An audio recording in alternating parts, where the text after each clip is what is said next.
guys, it's episode 2 of the Panther Podcast. We are super psyched to be bringing out this episode. So, guys, we're going to talk to ex-PHS shortstop Travis Bosley. We're going to talk about his career, how he got to being a coach at Mitchell, because if you don't know, he coaches down at Mitchell, and he's taken some of our good players down there with him. So we're going to talk to him about that and talk to him about baseball in general, because he knows a lot of it.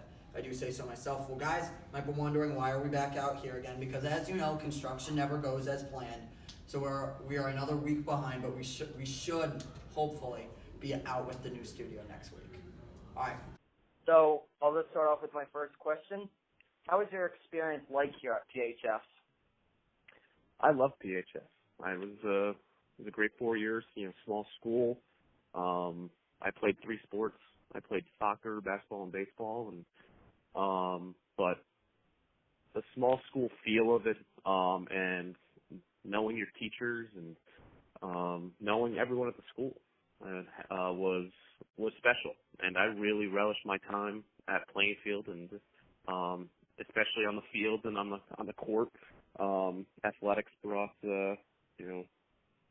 something special to us, and a lot of lifetime of friends that I got from that high school. So, what was one of your fondest memories here at Plainfield High? There's so many.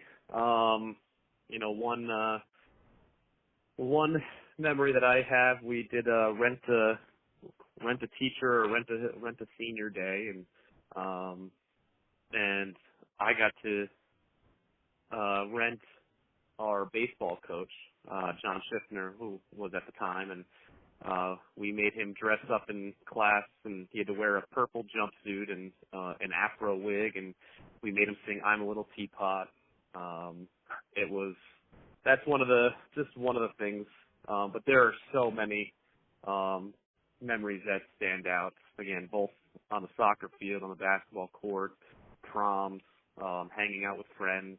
I worked in the guidance department with Miss Hoffman, and being down there with her, Miss Erickson, and Mr. Falkenberry. It was a lot of good times at the school.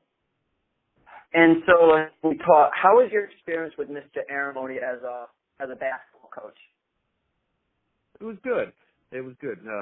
Coach pushed us hard, and I wasn't a great basketball player. I was point guard for 2 years just because I could play some defense, and I could pass it to players that were a lot better than me. I think we had an all-state player all 4 years. My freshman year, Teddy Roboto was all-state, or Tom Witch was all-state. Sophomore year, Teddy Roboto was all-state. Junior year, Seth Nowakowski was all-state. My senior year, Chris Taylor was all-state. So those last 2 years, I just dribbled the ball up and passed it off to someone better than me and played some defense. But, there's a reason why he's won as many games as he has, and he pushed us hard, and was always he was athletic director at the time too, so we could always go into his office and watch game film whenever we had a free period. And so now let's take you away from PHS for a little bit. What was your career like at UConn Avery Point? And with them, you were a 2-time All-New England shortstop. Could you give us a little insight there? Yeah. I after Plainfield, actually, I went to Western New England College, and just didn't enjoy myself there. Baseball wasn't fun at the time. I didn't get along with the coach. We didn't see eye to eye on a lot of things, and so I looked for a change, and ended up at Avery Point with Coach Bidwell, and it was awesome. It was 2 of the best years of my life. Baseball was great there, and baseball was great because of Coach B and the development that he gave, the individual development, but the ability for him to command a team and a program, and was great. And I learned a ton from him as far as not only playing but coaching and things I still use today. But I actually enjoyed I loved every second of playing baseball at Every Point. Then you finished your college career at UNC Wesleyan. How is Southern baseball like compared to what you play up here? What's the big difference? Well, the weather. We were the first year I went down there, it actually beat me a little bit. When you play up north, both at Mitchell here and Avery Point, you go back to school about mid-January, and you got about 4 or 5 weeks to get yourself ready. February, we're in the gym, and you're getting your bodies ready. After a long, 5 or 6 week break for Christmas, college guys get.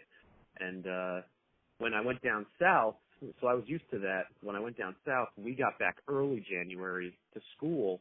I want to say January 5th, we went started school, and we were playing 3 weeks from there. So we were out on the field practicing, January 10th. There weren't many days where we were stuck inside a gym like we would be here. So you had to adapt a lot quicker, and you had to make sure you came in more prepared than when you did when you were up north. But the fields, the facilities were all better, and that's one of the reasons why I chose North Carolina Wesleyan, because their athletics facility was just amazing, and the people. There's a pace to life down there that's a little bit slower. I don't know if it was for me. I don't know if I could made my life down there, but everything's a little slower. But it was an enjoyable 2 years. I'm glad I did it. Glad I went away, and I definitely couldn't have done it as an 18-year-old. I wouldn't have been ready for it. But after a couple of years of maturing and playing for a good program, and I was ready to make the change, and then came back up north. And then, like you said, then you graduated, and then were given the opportunity to be a graduate assistant on UConn, where you were given the great opportunity to coach under Jim Penders. What was that experience like? It was great. It was great to be a student. I was getting my master's at UConn, and my first semester was the spring semester of 2010 at UConn, and I didn't coach that semester, and I was just a student, and I enjoyed it. My 5 years that I spent in undergraduate school, I was always focused on baseball. I never had a weekend off, and it was always up early, lifting and playing, and I went to 3 small schools, which I enjoyed. Similar to Plainfield, I enjoyed the relationships that you built with your faculty members. But when I went to UConn, I got to experience the bigger school atmosphere and mentality and kind of a normal college life. So that was great. And then the following year, I spoke with Coach Penders, and I got on as an assistant, as a team manager, actually, because the NCAA doesn't allow graduate assistants at the Division I level. But my role was treated very similarly to an assistant coach, and it was awesome. I coached George Springer, who's center fielder for the Astros now, and he was, I think, the 10th overall pick, and Matt Barnes, who pitches for the Red Sox, and Nick Ahmed, and John Andrioli. Not a lot of people talk about. He just got called up with the Orioles, and he was our right fielder. So I think that 2011 UConn team that I was able to be a part of was the best college baseball team in New England ever assembled. There aren't too many. There's a few teams from Maine that University of Maine won national championships in the 80s, but it was a different time, and I think that 2011 team was special, and you can tell by the big leaguers. But I got to learn the game from a different aspect. I knew it as a Division III small school, kind of grinded out coach, and I got to see it more from a pro level, and that's what UConn was, more of a pro style baseball. And so, could you give us like the day-to-day of being basically the team manager for UConn? So I would start really kind of with focus on my academics. I was getting, going to grad school there. So I would go to class and make sure that my class and my classwork was taken care of. But on an individual basis, I hit with Nick Ahmed almost every day. I would flip with him and work with some of the hitters. I was pretty close with Nick, with Ryan Fuller, who was our third baseman. I worked a lot with Kevin Vance, who now coaches at URI. He was our closer and our backup third baseman. We hit a lot. So then we would do team practice at, around 2:30, 3 o'clock, or if it's the spring season, we would be on the road for a game. It really depended on the time of season, but I was doing a lot of field work for them. So when it would rain, I would stay up late and make sure the field was taken care of so that we could practice early in the morning. But it was a lot of work, especially while doing grad school. But I don't regret a second up there. You post big numbers with this E2 program, and you've gotten 32 conference players while you're there. So what keeps bringing talent into Mitchell? I think we find really good people first. Guys that want to come to school to get a good education, but really are going to dedicate their time to being on the field and in the weight room. And we've found some really talented players, and then we've made them better along the way, especially with the ones that are dedicated to keep bettering themselves and want to be good teammates. So when we've had a couple from Plain, we've got a couple currently from Plainfield, and Garrett Griffin was a stud for us from Plainfield. But it's a perfect example of giving a really good player an opportunity to succeed, and as long as they work their butts off on their end, individually and in the weight room, they've got bright futures ahead of them. And you're talking some big Plainfield names here right now. You also have Mike Bates. So is it your hometown roots that keeps recruiting you, or is it just Plainfield putting out some good talent? I think it's both. I really think it's both. Coach Tavares and Coach Leo and the guys for the Legion program are putting out, good players. And I get to see them more. Recruiting wise, I'm coming back. My cousin and your cousin, Caleb Delorier and Blake Delorier play for Ellis. They don't play for Plainfield, but they play for the Moose Up American Legion team. So I've tried to get down and see them play a couple times, and so I've had more access to seeing those guys and hearing from them. When there's a good player, I think I'm one of the first calls. So, this past last year we got Jeff Nicolosi by way of he came from Post University where he didn't really enjoy it, and I didn't know Jeff, but Garrett knew him, and we actually didn't offer Jeff a recruited spot. We gave him a walk-on spot, and he earned the spot on the team. And this year we had conversations with Isaiah Thompson early, and it kind of fizzled down, and I was out looking at one of our other commits, Doug Dela Cruz from Montville, at the senior all-star game that Isaiah was chosen for, and we spoke with him and his father after the game, and they were interested in kind of getting him to come back to school and getting an idea of continuing on and seeing where he could go with baseball. And then during the Legion season, I walked in and was able to see Mike Bates play just on a whim, and he wasn't being recruited anywhere. He was planning on going to Three Rivers.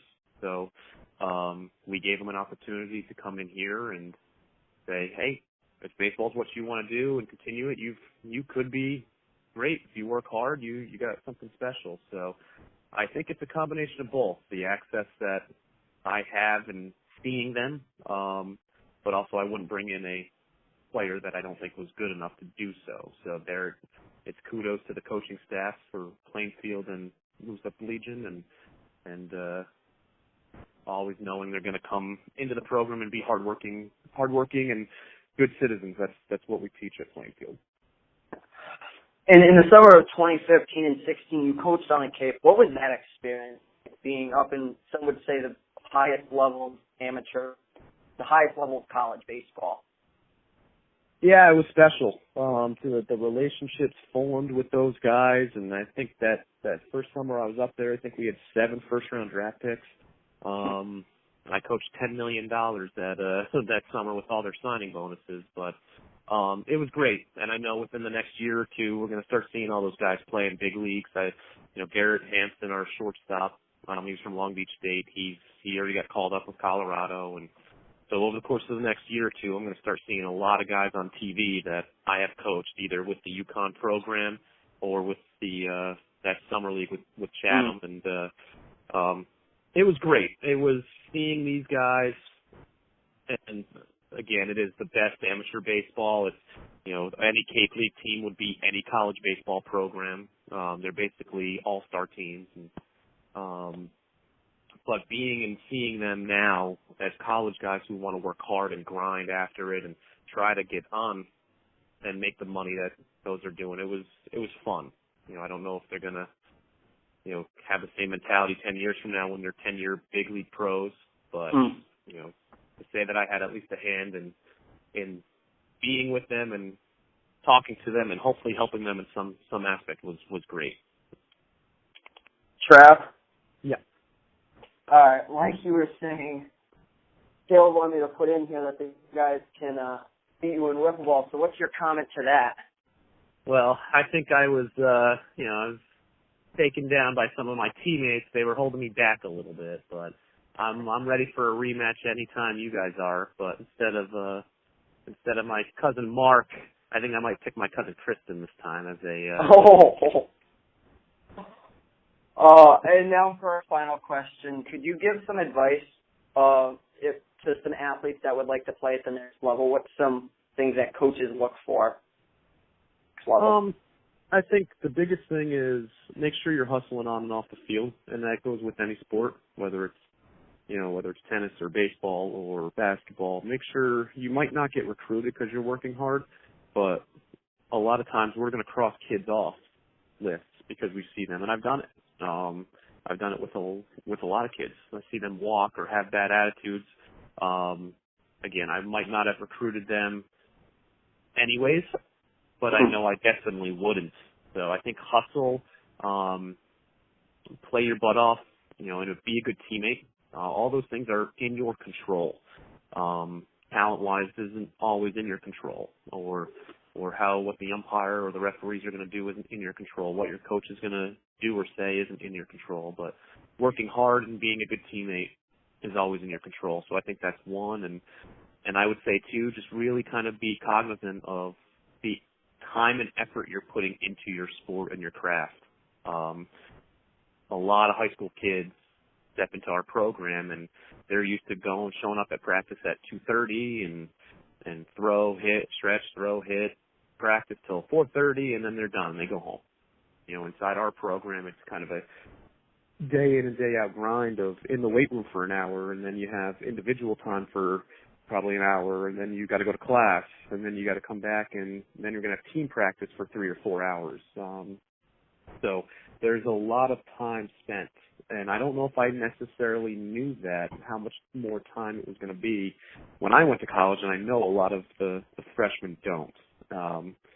So that's all I would say is I would try to get out and see and maybe even shadow a college athlete for a day and get an idea of how much time needs to be spent if you want to be a college athlete. That's going to do it for this episode of the Panther Podcast. Editorial producer is Mr. Jordan. Project supervisor is Dr. Bickgood. Cohen Sharkey is the graphic consultant and intro specialist. Casey Hurst is executive producer. Thomas Engel is the on-field producer. And Cameron, Object of Irons on the signing off. And dab on those haters. Bye, guys.